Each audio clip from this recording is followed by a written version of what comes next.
보면 초반에 코로나가 이제 막 터질 때 마스크를 껴서 호흡하고 뭐 대화하는 게 되게 어려웠는데 지금은 좀 그래도 잘 적응을 하고 있잖아요.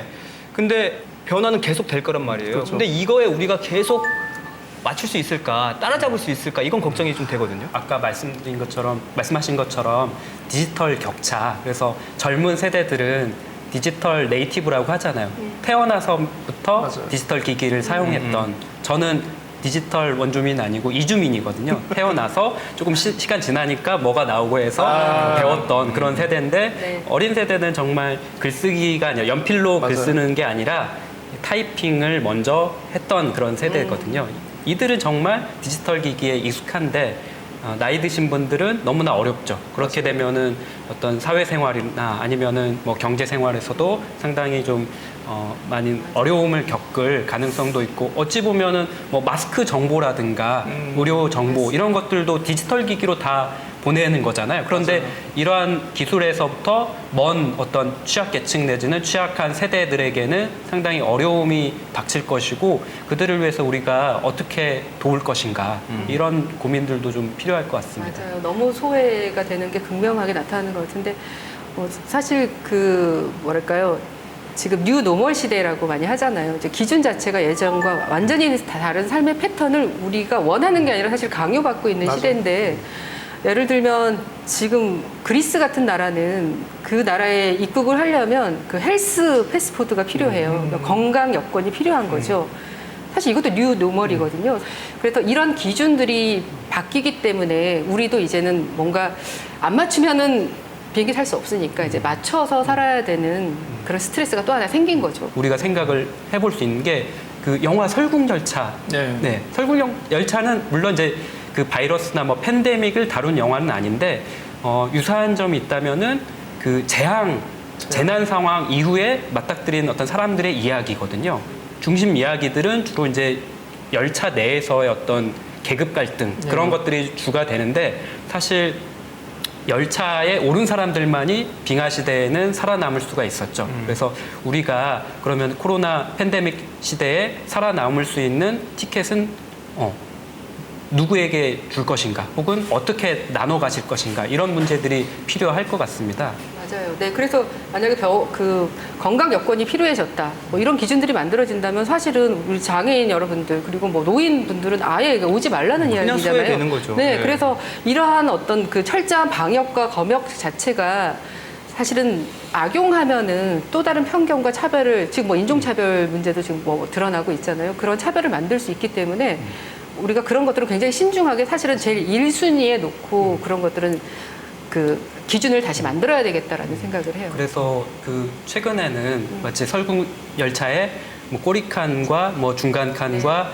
그 뭐 머리칸인가 뭐 이렇게 있는 것처럼 네 계급으로 나뉘어진다고 해요. 코로나 팬데믹 시대에는 첫 번째는 재택근무가 가능한 계급, 두 번째는 그 근무하러 필수적으로 필요한 그런 계급, 그리고 세 번째로는 이제 직업을 잃을 수도 있는 그런 계급, 네 번째는 잊혀진 계급인 거죠. 그래서 아예 언급도 안 되고 우리 시야 속에 사라진 그런 계급들. 뭐가 있을까요? 잊혀진 계급은? 이를테면은 노숙자도 있을 수 있고요. 홈리스 이런 분들도 있을 수 있고 아까 말씀하신 어떤 그 장애인이나 아니면 어떤 우리 계속 복지 서비스를 제공해야 되는데 그러니까 그 비대면 때문에 혹은 그 사회적 거리두기 때문에 좀 접촉이 좀 멀어지게 되면은 이분들에게는 굉장히 큰 타격이 올 수 있는 것이죠. 맞아요. 그러니까 우리 사회가 어떤 차별 때문에 그동안 언택트해왔던 계층들인데 보면은 무료 급식소 같은 데가 코로나 때문에 문을 안 열고 그래서 그분들이 밥을 드실 데가 네, 없다 네. 이런 기사도 본 적이 있거든요. 그래서 역으로 생각하면은 보통 혹은 여유 있는 사람들은 사회적 거리두기 또는 물리적 거리두기가 필요한데 실제로 이 잊혀진 계급들을 위해서는 우리가 사회적인 거리 좁히기가 오히려 더 필요할 수도 있겠다라는 생각이 듭니다. 코로나19 확산으로 기존의 공공의료원에서 치료를 받던 노숙인 등 취약계층 환자들이 갈 곳을 잃었다고 합니다. 상대적으로 관심 바깥에 있었던 시설들이 상당히 위험할 수 있음을 뒤늦게 알게 됐습니다. 무더위 쉼터인 경로당이 코로나19 여파에 문을 닫아 밖으로 나올 수밖에 없는 겁니다.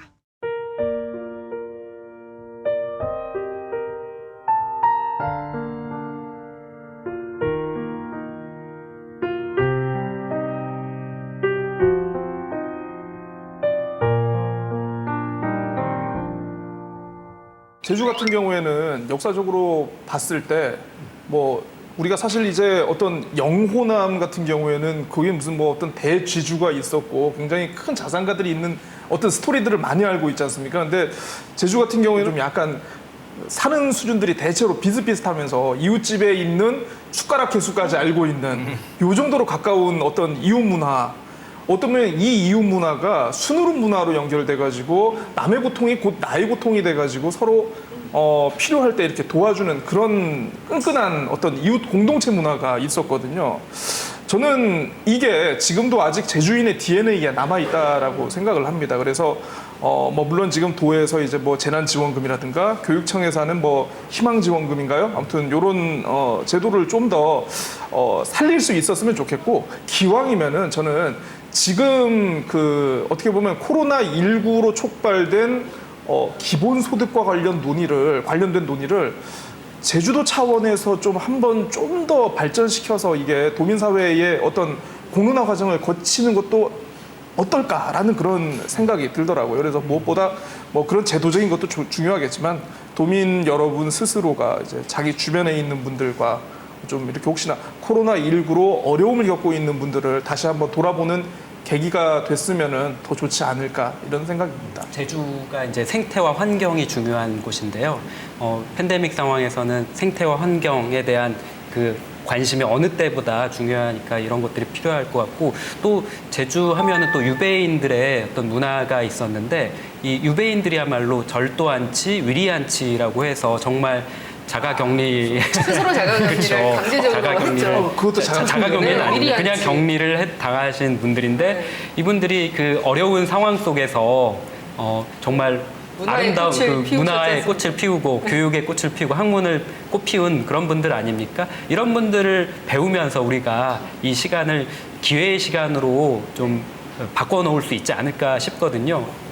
혼자 조용히 책을 읽고 문학 작품도 감상하고 이런 시간으로 좀 활용하시면 어떨까 이런 생각이 듭니다. 저도 비슷한 생각했는데 코로나 시대에 가장 강하게 오래 지그시 살아남는 게 글 쓰는 작업이겠구나. 혼자 살 수 있는 작업이니까. 그래서 아마 이 시대가 지나면 저는 엄청난 그 문학 작품적으로 수적으로도 엄청난 성과가 있을 것이다라는 생각은 들어요. 네. 작가분들도 많이 나올 것 같고요. 네, 맞죠? 네.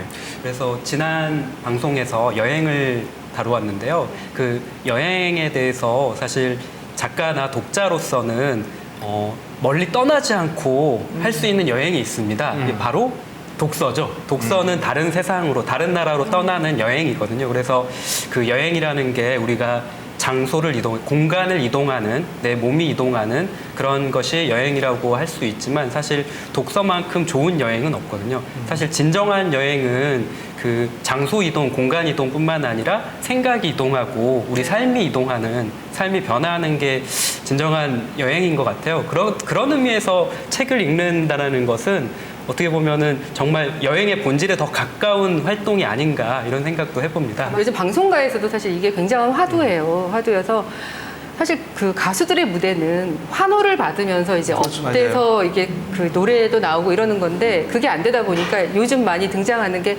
화상 관중을 동원하는 거잖아요. 네.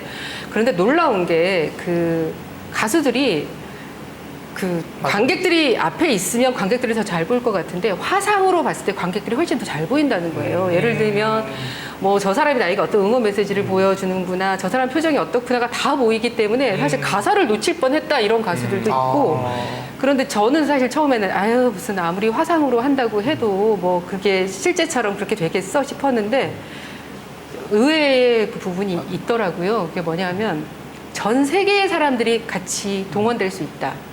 두 번째, 가장 그 사회의 취약층, 일테면 노인들이나 장애인들도 참여할 수 있다라는 그런 면에서 사실은 우리가 언택트 시대지만 새롭게 우리가 그동안 일부러 차별 때문에 언택트했던 사람들을 컨택트 할 수 있었던 기회가 되지 않는가 이런 생각도 좀 들더라고요. 그래서 그 언택트가 꼭 단점만 되는 것이 아니라 뭐 온라인 상영 같은 경우에도 이를테면 피아니스트 조성진 같은 경우에 저는 이분의 티켓을 구하기 어렵다는 것을 소설을 보고 알았습니다. 네. 그래서 평상시 같으면은 뭐 티켓을 구하거나 이렇게 할 엄두를 못 냈겠죠. 그런데 이제 이번에 동료 선생님들이 알려주셔가지고 공연을 한다, 온라인 공연을 한다라고 해서 제가 이런 때 아니면 언제 보겠습니다. 그러니까. 그래서 오히려 이런 문화적인 그런 기회에 그 수혜를 받기도 했습니다. 그래서 어찌 보면은 그 우리가 접하기 어려운 문화, 혹은 이제 돈이 더 많이 드는 그런 문화, 이런 것들을 좀 쉽게 수평적인 그런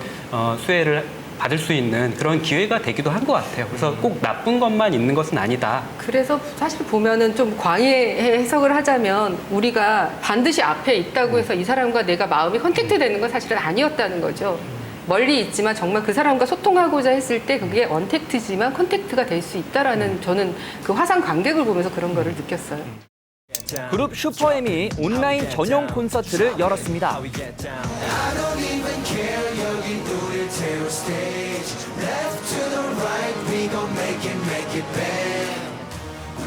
기존에 봐오던 일반적인 콘서트가 아닙니다.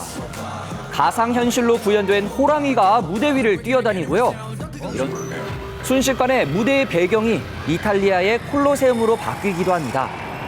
이 공연은 유료로 진행됐지만 전 세계 109개국 7만 5천여 명의 팬들이 참여했는데요. 무엇보다도 좋아하는 스타와 직접 대화할 수 있어서 더욱 반응이 뜨거웠습니다.